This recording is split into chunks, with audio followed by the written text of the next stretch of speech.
¿Qué tal? Buenas tardes, Sergi. Bien. Perfecto. Bueno, primero de todo agradecerte muchísimo que estés aquí. Sé que estás súper ocupado, sé que vas a infinidad de charlas, a eventos.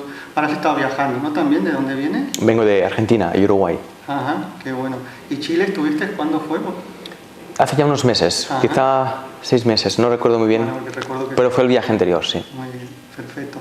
Bueno, pues sobre todo muchas gracias por eso, porque sé que tienes la agenda como muy atareada, y gracias por darnos esta oportunidad. Gracias. Para mí la verdad es que me llena mucho de alegría poder entrevistarte, ¿no? Porque hace tiempo que te sigo y quería hacerte alguna pregunta a nivel personal y a nivel de desarrollo personal, pero digo que mejor si Sergi acepta, pues que esas preguntas que yo tengo también la puedan resolver personas de Reiki en tu vida, para nuestra comunidad, pero también para cualquier persona que quiera ver el vídeo, ¿no? Entonces pensé que el hecho de hacerte la entrevista no iba a ser solamente para mí, sino que iba a ser para mucha más gente, ¿no?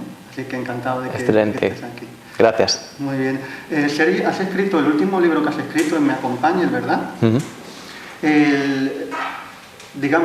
Porque yo, por ejemplo, le regalé a mi hermana el libro, ¿vale? Y mi hermana no está como muy metida dentro del mundo espiritual y todo eso, y decía que le costaba un poco entenderlo, ¿vale? A mí ha habido cosas que las he entendido, otras que las entiendo pero creo que todavía no las he integrado, otras que las voy integrando poquito a poco, pero para alguien que a lo mejor no estuviera dentro del mundo siguiéndote y todo eso, ¿cómo podrías resumir así en unas palabras qué es lo que se pretende en el libro o lo que explica? Justamente es una invitación a darnos cuenta de que intentamos entender todo, pero en realidad no entendemos nada. Entonces, desde esa base se inicia un cuestionamiento personal, individual, de mí hacia mis pensamientos, hacia mi perspectiva de vida y por lo tanto hacia todo lo que yo veo fuera de mí. Es esa invitación. A partir de ahí, sabiendo esto, no se trata de entenderlo, sino de escuchar qué respuestas surgen en mí cuando yo me cuestiono ciertas cosas que hemos dado por seguras, hemos dado por establecidas y que probablemente no estén tan claras y tan establecidas como pareciera de principio.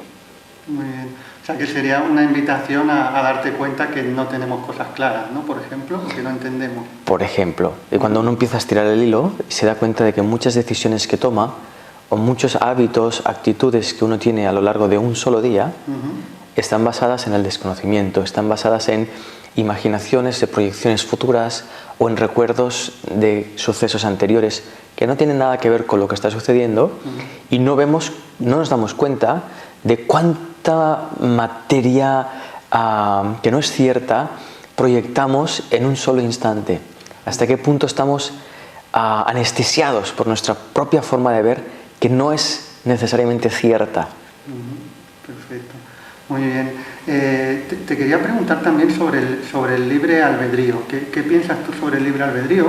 Porque yo soy una persona que pienso que realmente podemos ser muy creadores de nuestra vida, que todo lo que nos sucede antes ha tenido que pasar en nuestra mente o en nuestro sistema de creencias, pero por otro lado está la filosofía un poco más espiritual, ¿no? Que dice hay que dejar correr porque todo va sucediendo. ¿Cuánto piensas tú que tenemos de libre albedrío y cuánto piensas que no estamos limitados? Depende de la perspectiva en la que uno se coloca. Yo me coloco en la perspectiva Sergi Torres, el personaje, mi libre albedrío es 0. Pienso que tengo la libertad de si quiero contestarte, si no quiero contestarte, que si me voy, que si no me voy, que si he venido, pero esa libertad responde a todo un inconsciente que está basado en miedo a vivir, en miedo a no saber quién soy. Entonces ahí se termina el libre albedrío. Lo que Sergi Torres representa, al fin y al cabo, es una expresión de esa inconsciencia, es la punta del iceberg. Todo lo que hay ahí detrás es lo que está pulsando, lo que no vemos. Dicho esto, cuando uno entra dentro de sí mismo y empieza a cuestionarse y empieza a ver que sus ideas no son reales, va entrando, descubre la conciencia que hay ahí detrás. Y esa conciencia es lo que está en todo ser vivo, está en todo el universo. Ahí es donde está la libertad, donde está el libre albedrío. Pero no somos conscientes de eso. Por lo tanto, al dejar de ser conscientes de nuestra esencia, perdemos nuestra capacidad de libre albedrío. Nos convertimos en reactivos, reaccionamos constantemente a todos los impulsos que percibimos. De hecho, hay una disciplina, una manera de estudiar lo que es el marketing, que se llama neuromarketing, que nos preestablece como seres reactivos y lo que busca es que nosotros tengamos la sensación de que elegimos lo que compramos, pero en realidad no estamos eligiéndolo libremente. Está todo programado para que vayamos a parar a ese producto. Eso es muy interesante. O sea, sería por nuestro sistema de creencias, por nuestra programación mental y se nos lleva hacia ese lugar, ¿no? Así es. Muy bien, interesante. Perfecto. También me gustaría saber un poco sobre tu experiencia personal, ¿no? Aquí en el libro he visto, y bueno, te defines un poco por lo que he visto, que eres una persona que va compartiendo su autoindagación, ¿no? No he visto en ningún lugar donde digas que eres profesor o eres maestro, sino que vas compartiendo tu autoindagación, ¿no? Que realmente creo que es lo verdaderamente cierto, ¿no? Porque algo que no has autoindagado no puedes compartir nunca, ¿no? Pero en ese camino de autoindagación dentro tuyo, ¿hubo como algún punto de inflexión muy importante o ha sido todo de manera muy paulatina o muy progresiva? Ha habido puntos de inflexión, puntos donde el conflicto y la sacudida de mis establecimientos ha sido muy obvia, muy obvia, hasta el punto de descubrir de forma súbita lo que expresaba, que no sé quién soy ni por qué estoy vivo y que todo lo que yo pienso acerca de mí no es verdad, es solo lo que yo pienso de mí. Descubrir esto así como plan es bastante duro, porque uno construye toda su realidad en base a sus establecimientos y cuando uno empieza a cuestionarse de forma real y empieza a descubrir la inestabilidad que esconde ahí dentro, se da cuenta de que todo lo que hay fuera también está basado en esa inestabilidad y empieza a descubrir el dolor que escondía y el sufrimiento que había escondido toda mi vida. Entonces sí he tenido momentos de sacudidas importantes. Y luego vienen periodos de integración, periodos donde la vida te permite un descanso para que puedas integrar la ignorancia como ser humano. Que yo pudiera descubrir que no sabía nada y pudiera integrar esto dentro de una normalidad, dentro de una coherencia. Muy bien. Es y bueno, yo ahí también estoy totalmente de acuerdo porque después de sacudidas fuertes, si uno quiere es cuando puede despertar, ¿no? Viendo todo eso puede haber un paulatino despertar. Me gustaría también tener tu opinión. ¿Tú piensas que los grandes despertares o los despertares o el progresivo despertar, ¿no? Porque no sé si hay un despertar total o no, o es algo que nunca terminamos de hacer con este cuerpo físico, por lo menos yo no lo sé. ¿Crees que siempre se tiene que llegar a través del sufrimiento o crees que puede haber despertares o algún despertar profundo sin que haya una sacudida fuerte? No lo sé, porque de repente alguien experimenta un despertar donde no sufre. Entonces yo no sé. En mi perspectiva, mientras haya sufrimiento, uno va a tener que cruzar ese sufrimiento para emerger de él, para expandirse más allá de él, para liberarse de ese sufrimiento. Entonces va a implicar un reconocimiento de ese sufrimiento. Lo que sí es posible es un reconocimiento de ese sufrimiento sin sufrirlo. Eso sí es posible. Lo que suele suceder es que cuando reconocemos el sufrimiento, sufrimos al reconocerlo. Eso es lo que suele ocurrir. Pero la posibilidad de no sufrir por reconocer el sufrimiento existe. Pero hay que cruzarlo. La conciencia, hasta donde yo sé, solo puede transformar aquello de lo que es consciente, no puede transformar aquello de lo que no es consciente.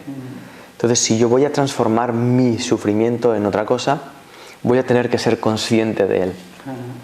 Vale, o sea, sería un poco como me duele, pero no pasa nada porque me duela, ¿no? O sea, hay un dolor, va por ahí más o menos. Sí, hay una comprensión.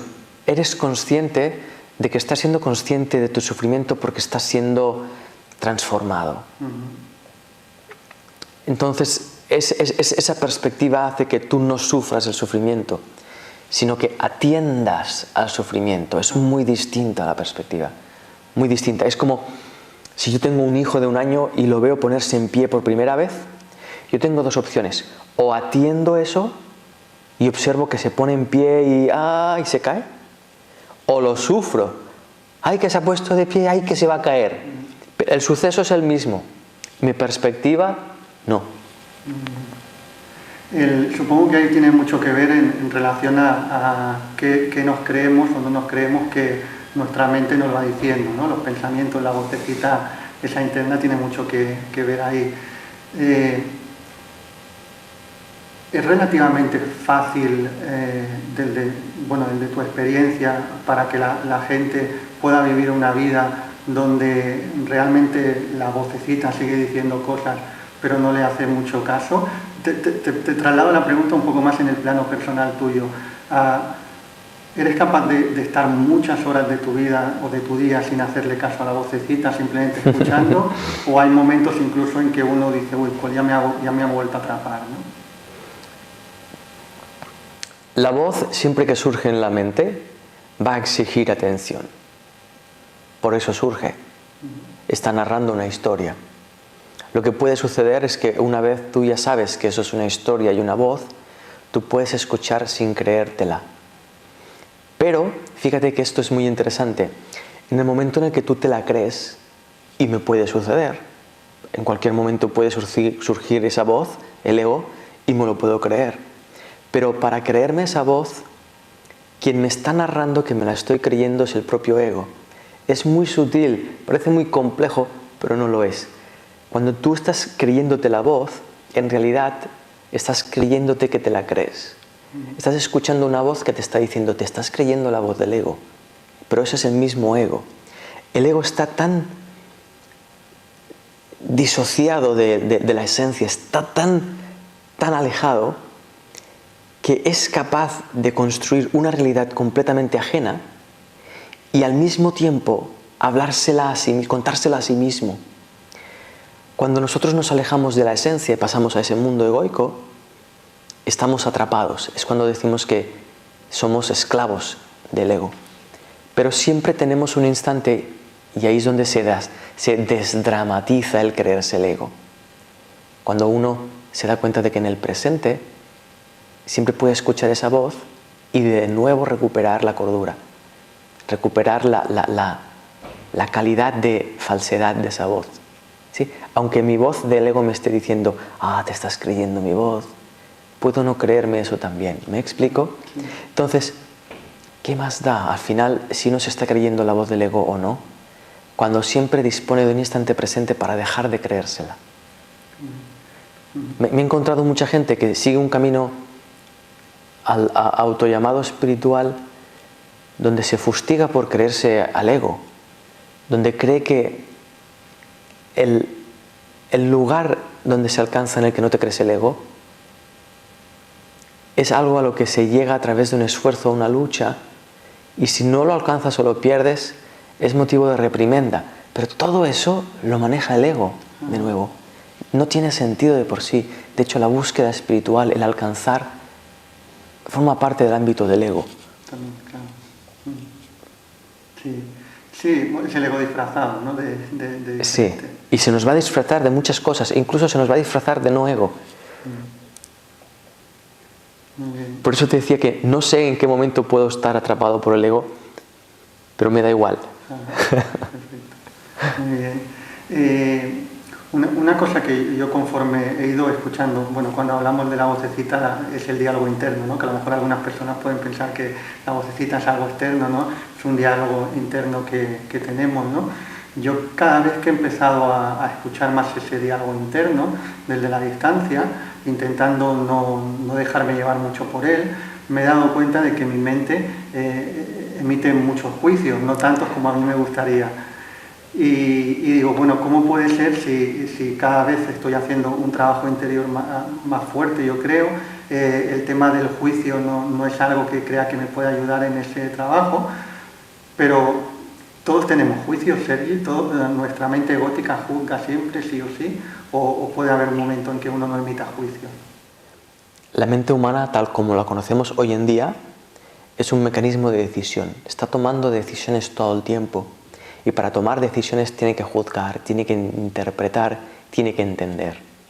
Lo que no nos damos cuenta todavía es que en ese comprender, en ese entender lo que sucede, lo hacemos juzgándolo previamente. Es decir, que lo que yo veo son juicios previamente y una vez visto los juzgo de nuevo, pero ya tienen un juicio previo. No sé si me he explicado. Sí. Cuando yo te miro a ti, antes tengo que emitir un juicio. Si yo emito un juicio de que tú eres tú y yo soy yo, ya tengo una experiencia y en base a esa experiencia yo la juzgaré. Cuando entramos en lucha contra esos juicios, cuando intentamos no juzgar, juzgamos que el juicio es malo. Entonces no estamos haciendo nada nuevo, no estamos haciendo nada distinto. Por eso para mí es tan básico y tan elemental la preguntarme, ¿esta experiencia que estoy teniendo ahora realmente es tal como yo la estoy viviendo? ¿Es así? ¿Al 100%? Y entonces empiezo a darme cuenta que detrás de mi experiencia están mis juicios y que no tienen sentido. Cuando veo mis juicios y veo que no tienen sentido, esos juicios empiezan a perder valor y empiezan a transparentarse. Entonces puedo mirarte y darme cuenta de que somos el mismo ser, expresándose desde dos puntos de vista, pero esos puntos de vista no son suficientemente ciertos como para decretar o declarar una realidad. Seguimos siendo un único ser. Muy interesante. El hecho de poder, porque yo venía de un mundo como muy mental, ¿no? Donde la mente cogía mucha importancia en todo lo que hacía, ¿no? Una mente no enfocada hacia lo que yo quería, ahora por lo menos pienso que la mente la tengo enfocada hacia lo que creo que me viene bien a mí y que yo puedo aportar en el mundo. Sí, se trata de lo que estamos conversando, es eso. Hablo de mi mente, hablo de mi forma de pensar y ¡pup!, de repente, porque estoy haciendo otro proceso simultáneamente. Estoy investigando. Esta entrevista no tiene un propósito de entrevista en sí mismo, tiene otro propósito más profundo, que es el reconocimiento del ser y ofrecer esa invitación. Entonces, es muy lógico que desaparezca la idea. De hecho, es de enhorabuena. Sería como una respuesta sin la pregunta ya. Así es, porque al final toda respuesta termina borrando la pregunta de la mente. Cualquier respuesta que confirme la pregunta no es respuesta, es más de lo mismo. Cuando realmente alcanzo una respuesta es porque la pregunta desaparece de mi mente. Ahora fíjate como cuando desaparece la pregunta o la idea, la mente entra como... La idea, ¿dónde está la idea? Porque sin la idea no soy nadie. Y ahí es donde uno se da cuenta del miedo que tiene a dejar de pensar como piensa. Pero al mismo tiempo, ahí empieza la libertad. La libertad de no necesitar tu idea para seguir la entrevista. ¿Viste? ¿Por qué? Porque aunque no tengas esa idea, seguimos en este instante, seguimos vivos, seguimos conscientes. Por lo tanto, estamos a salvo. Muy bien. Genial. Ahora además me ha recordado esto, estaba viendo un día un satsang de Muji y que, bueno, supongo que lo habrán visto alguna vez. ¿Has visto alguna vez sí. el satsang de Muji? Pues estaba viendo uno y había un chico que iba a hacerle una pregunta, ¿no? Y cuando se puso delante ya no había pregunta, ¿no? Empezó a reír. Es un vídeo muy bueno. Perfecto. El tema, a mí me gustaría, por ejemplo, en la escuela, aquí estamos en la escuela de Reiki y tengo como que me gustaría que el Reiki llegara a cuantas más personas mejor, porque creo que es un trabajo interior. Ya no hace falta siquiera a lo mejor utilizar la palabra espiritual, ¿no? Porque yo creo que espiritual es todo, somos todos espirituales, pero sí que es cierto que hay personas que han decidido hacer un trabajo interior, por lo que sea, y hay otras que no están tan preocupadas en eso, ¿no?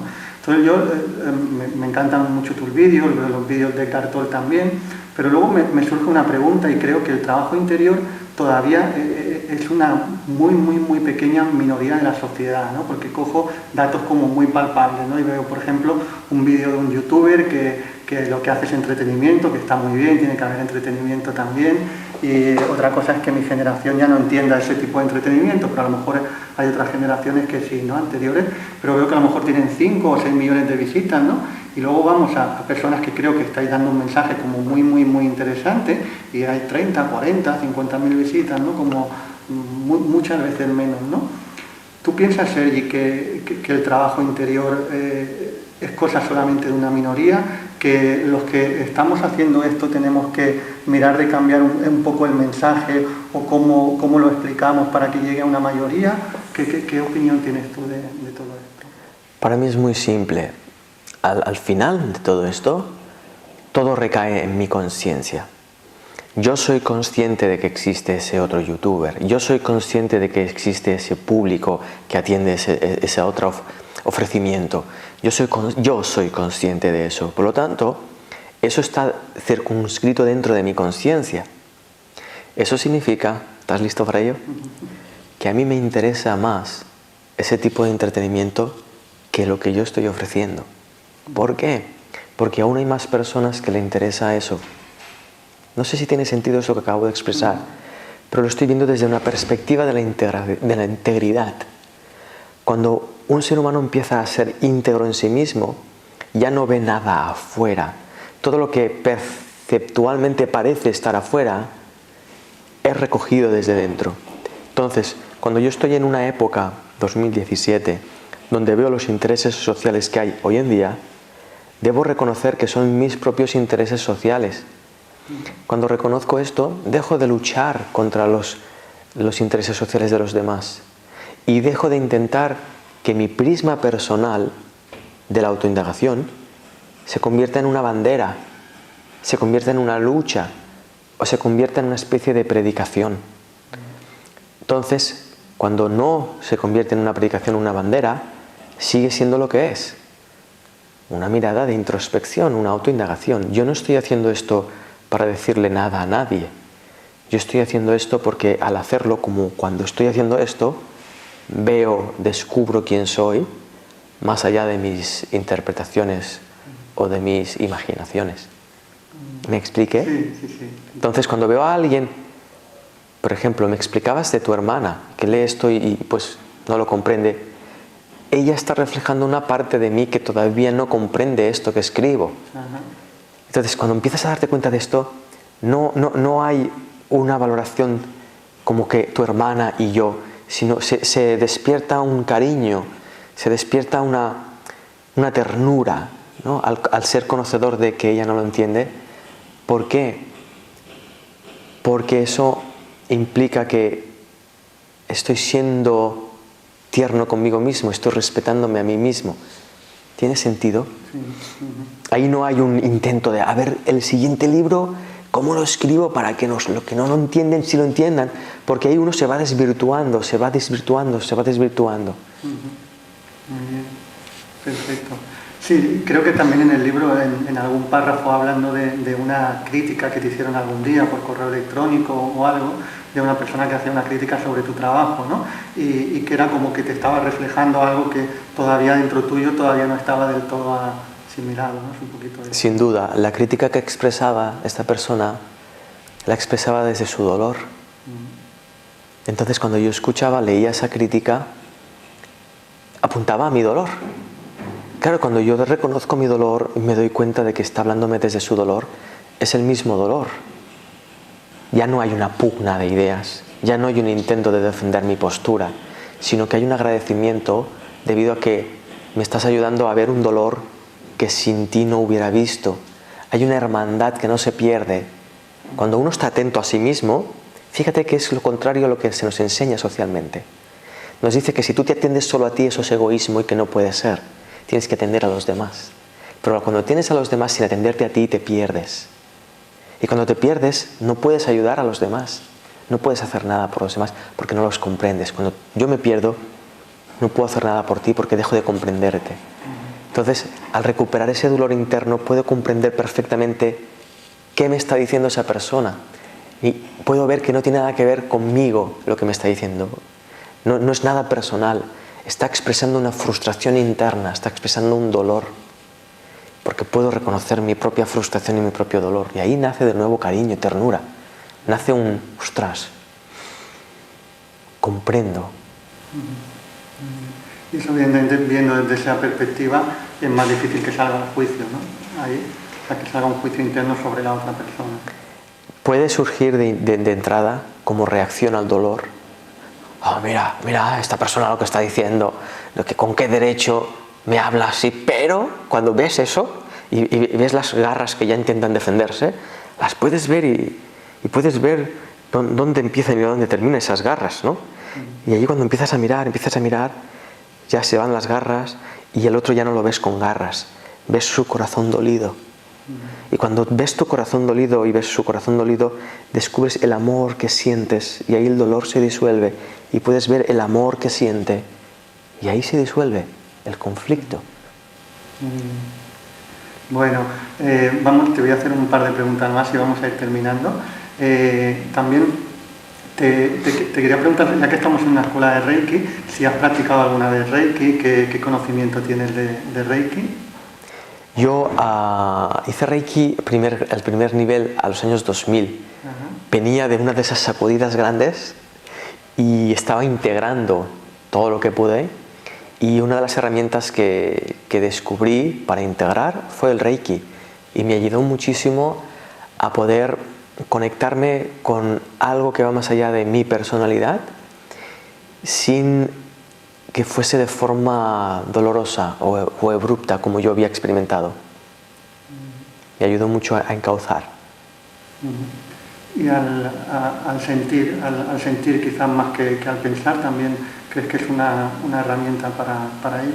Sí, porque te abre la posibilidad de detenerte y convertirte en un instrumento en lugar de seguir siendo un hacedor de cosas, un productor de cosas, un yo te curo, un yo te hago. El Reiki implica una reflexión profunda, una conexión con lo esencial, con lo universal.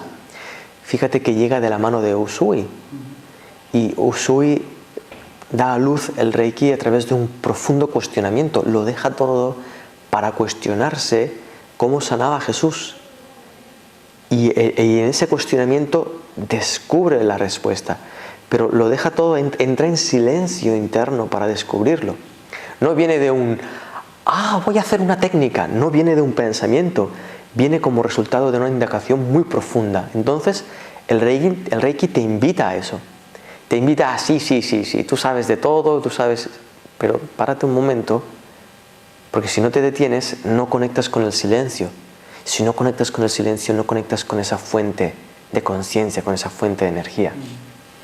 Totalmente de acuerdo. Por ahí hay una frase de Osho que me encanta mucho y yo se lo digo mucho a mis alumnos, que dice que la sanación ocurre cuando el sanador desaparece. Y esa es un poco la idea de Reiki también, ¿no? De quitarnos de en medio para que esa fuente trabaje. Qué hermoso eso. Al igual con el libro, el mensaje ocurre, la sanación ocurre cuando el escritor desaparece. Cuando el protagonista es quien lee, o en la entrevista, cuando entrevistador y entrevistado desaparecen. Muy bien. Bueno, he visto que eres del año 1975, ¿no? Sí. ¿De qué mes? Porque yo soy del 75 también. Del diciembre. Ah, eres más jovencito que yo, un par de meses más. O sea, dentro de poco es tu cumpleaños, ¿no? Sí. Bueno, Sergi, muchas gracias por concederme esta entrevista, por concedernos. La verdad es que ha sido un placer. Gracias. Y bueno, nada, espero que en un futuro nos podamos volver a ver. Vemos. Gracias. Gracias a ti.